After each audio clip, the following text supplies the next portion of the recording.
ये एक सर्दियों की रात थी जब हमारी जमात का स्कूल ट्रिप एक पुरानी जंगल की जानिब रवाना हुआ।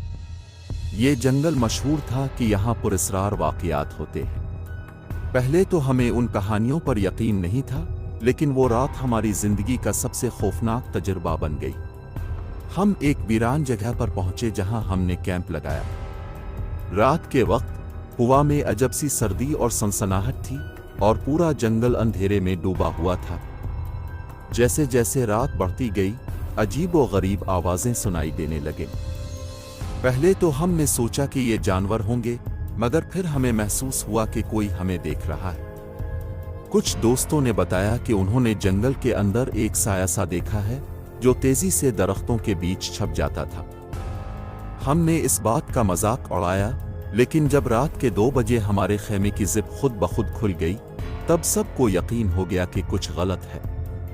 अचानक एक लड़की चीखने लगी कि इसने एक अजीब चेहरा देखा है जो हमारे खेमे के पास था। हम सब खौफजदा होकर बाहर भागे, मगर हर तरफ अंधेरा और खामोशी थी। सिर्फ हवा की सरसराहट थी जो दिल दहला देने वाली थी। फिर अचानक एक बड़ा साया हमारी तरफ आया और हम सब ने बेइख्तियार चीखें मारकर जंगल में दौड़ लगा दी। कोई नहीं जानता कि वो क्या था, लेकिन हमें लगा जैसे कोई पुरस्रार ताकत हमारे पीछे है। हम जैसे तैसे भागकर बस तक पहुंचे और फौरन वापस जाने का फैसला किया।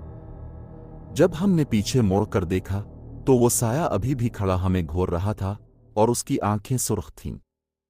इस वाकये के बाद हम में से कोई भी दोबारा इस जगह जाने की हिम्मत नहीं कर सका। आज भी जब हम इस रात को याद करते हैं तो जिस्म में एक सर्द लहर दौड़ जाती है।